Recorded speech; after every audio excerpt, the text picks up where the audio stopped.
Thank you so very much. Meanwhile, if Mr. Kutangura has any addition or any of the two speakers, please can you do that at this moment?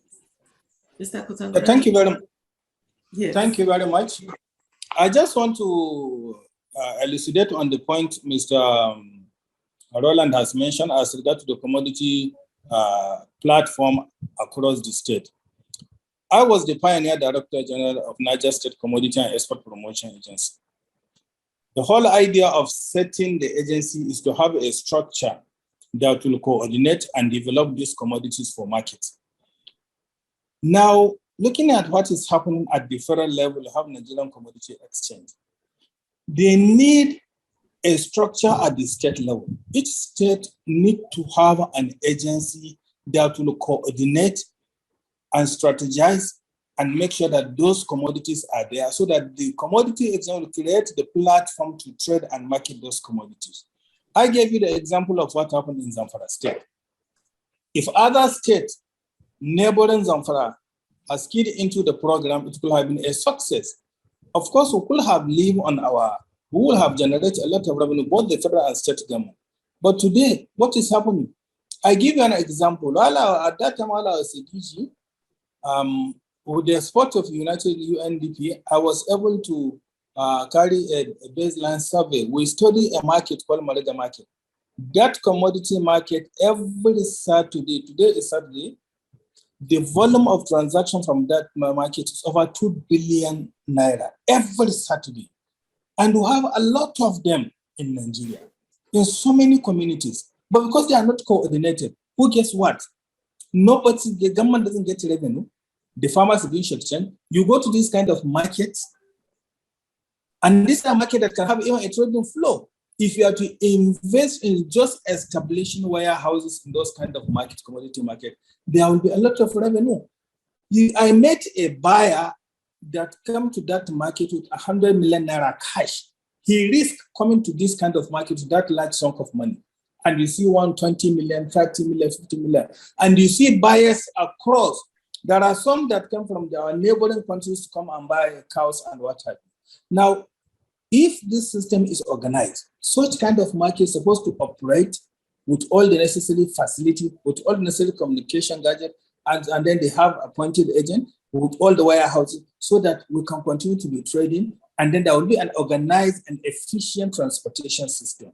That way, everybody within the ecosystem will have things doing. And of course, the one thing about the commodity market that you are guaranteed, you are sure of getting right quality at quantity. There is always issue of traceability with export market. The rules of origin will apply. And indeed, if there are issues, you can easily trace where that commodity comes from. So it is very important. I will still emphasize on the need to have more and more support on the basic infrastructure, and then of course the structure. If every state, I could recall that was a DG, I made an attempt. That time we made a presentation to the Northern Governors Forum. We said, okay, if the Northern Governors Forum can adopt it, we can have different commodity exchange across the north. I can give you an example. In India now, virtually every state in India have their own commodity exchange. We can do same. We can do some. We can do more than that. The whole idea is add value to your commodities, rely on it, see this business as a dignifying profession, encourage our people at the grassroots for them to continue to be doing this business, for them to continue to be farming so that we can trade this commodity and make a lot out of it. Thank you. And thanks to the various speakers. Now, I have seen the technical depth of this presentation. I am trying, my comment is going to be to try to bring it down to the participants here and to potential exporters using the commodities exchange. Why the commodities exchange?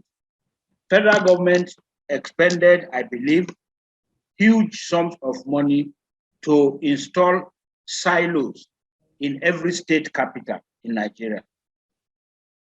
I am not sure that any of these silos has actually been, used as storage for excess harvest or anything.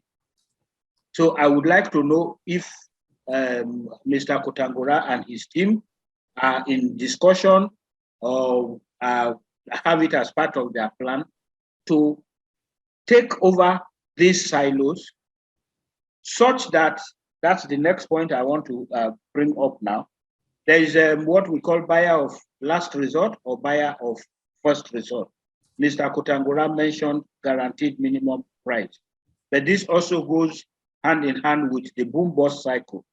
If the farmers can't find a market, there's every likelihood that next planting season, they will not go to the farm for that particular commodity. So all of these tend to link to the value chain approach that Mr. Roland was talking about. Fantastic. So what will the commodities exchange? I think this is where the issue of the role comes in. How does the commodity exchange position itself to become the buyer of either first or last resort, so that the farmer knows that whatever happens, the commodities, value-added, intermediate or semi-processed will be bought at a fair price?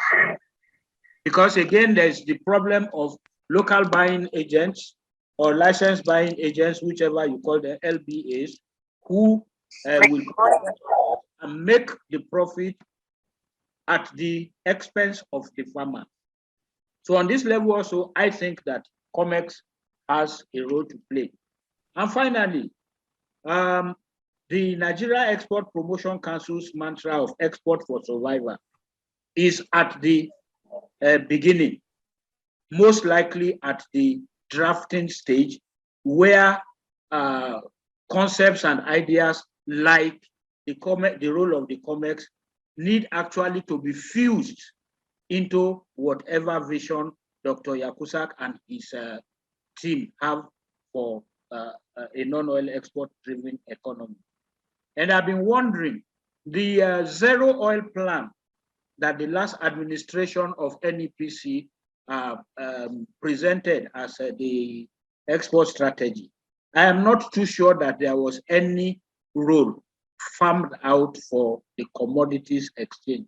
So I think that beyond talking in fora like this and stuff, I think it is part of the homework that Mr. Kotangora and his team need to do to present or to draft their concept note and to present an argument as to why commodities exchange is or must be a part and parcel of any export strategy or policy or plan that Nigeria wants to embark upon.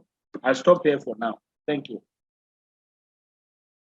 Okay, let me just jump in quickly, if you don't mind. This is Roland Oro again. Please put your video. Okay, all right.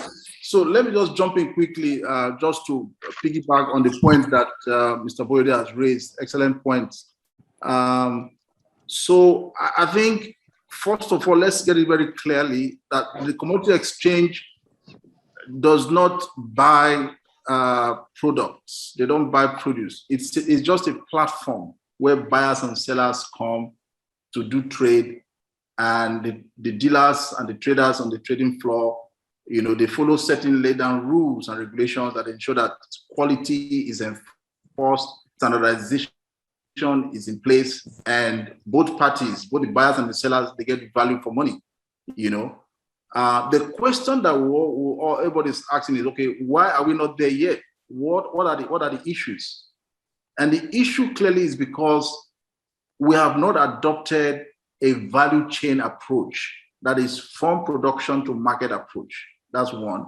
And number two, we have not supported the farmers. We've not adopted a farm development approach, in the sense that the farmers in Nigeria are smallholder farmers. They are subsistence farmers.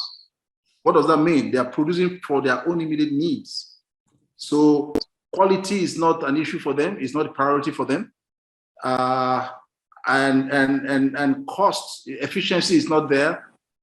So most times the cost of production and the cost of aggregation is way so high that it renders the commodity exchange almost useless, because of a lot of inefficiencies along the value chain. I mentioned earlier on about the yield level. Nigeria has one of the lowest yield level in the whole world. I can tell you that. Look at it. I can tell you. Cassava, we are the largest producer of cassava in the whole world, but our yield is one of the lowest. I can go on and on.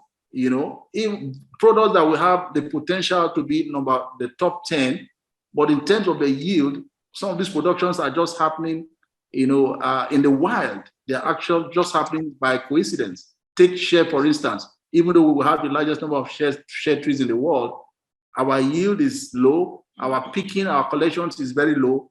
So we've not really organized our primary production segment. That is the truth. We need to go back and organize it. We need to put a lot of support to the farmers. We need to have local development plans. The local government areas must organize farm to. They should invest in farm to market roads, infrastructure that supports primary production. Until all that is taken care of, the organized marketing, will remain to be an issue. But good enough now that we have investors that are coming on board, we hope that will drive the market, will drive production, which is how it ought to be, So I think adopting a value chain approach is important.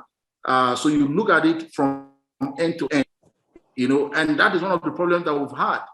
The leaders of the commodity exchange, they sat in their offices waiting for products to come to the exchange. No, there has to be networking, there has to be coordination within agencies, within ministries, between Ministry of Trade and Ministry of Agriculture.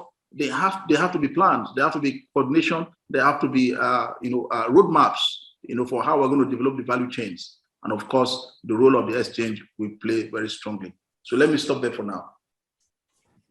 Okay. Well, if I may come in, just to further buttress your point, I believe there is the need for Nigeria, for the commodity exchanges and the Export Promotion Council to synergize. It is very important.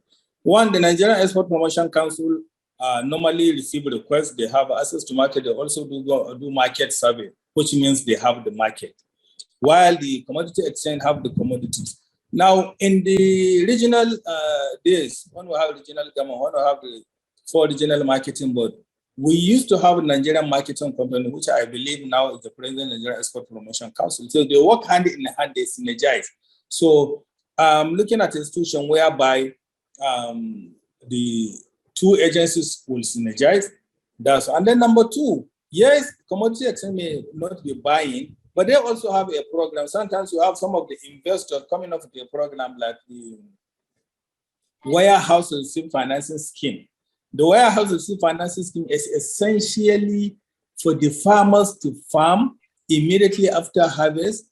They know where their market is. They will go and deposit it. They will begin issued a receipt just to serve the farmer, just to give the farmer that comfort that yes, you can farm, but even if there is glut, somebody can buy, someone is there to invest in it and keep. When the right time comes for him to sell, he will sell. Where you need some money, you will be given one. So with as I said, it's an organized structure. It's an organized system that, yes, everybody will have labor across, will have value across the entire value chain. Thank you.